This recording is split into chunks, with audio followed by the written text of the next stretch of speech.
नमस्कार। हमारे YouTube channel में आपका स्वागत है। और आज है चित्तौड़ का किला।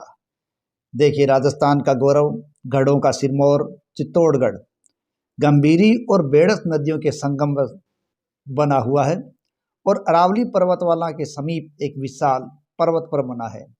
इस दुर्ग का निर्माण चित्रांग मौर्य द्वारा 7वीं शताब्दी के लगभग करवाया गया था, ऐसा माना जाता है।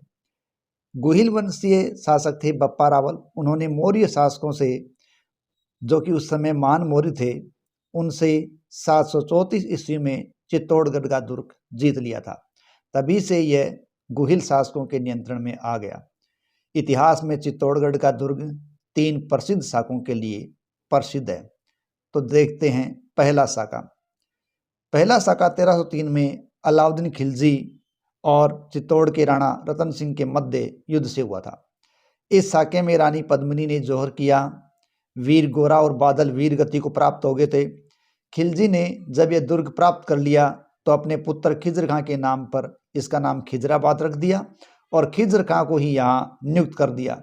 लेकिन बाद में खिज्र खां की जगह यहाँ पर जालोर के कान्नड़दे सोनगरा के भाई मालदेव सोनगरा को नियुक्त कर दिया और यही मालदेव सोनगरा इतिहास में फिर मुच्छाला महादेव या मालदेव के नाम से चर्चित हुआ।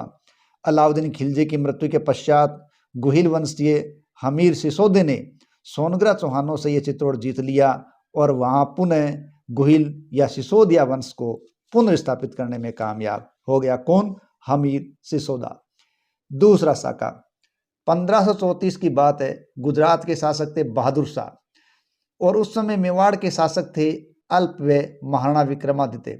इनके मध्य युद्ध हुआ, लेकिन इस युद्ध में महाराणा विक्रमादित्य अल्पायु होने के कारण देवलिया के रावत पर बाघ सिंह ने ये युद्ध है वो संचालित किया था।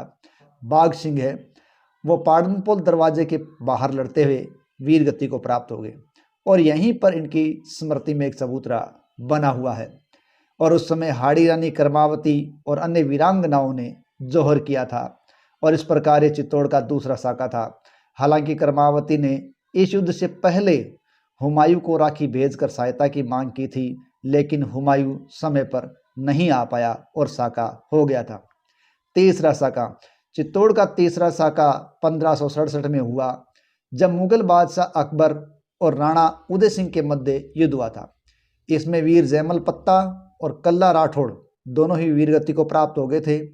भैरव पोल व हनुमान पोल के बीच वीरवर राठौड़ कल्ला और ठाकुर जयमल की छतरियां भी बनी हुई है और रामपोल के भीतर रावत पत्ता का चबूतरा भी बना हुआ है।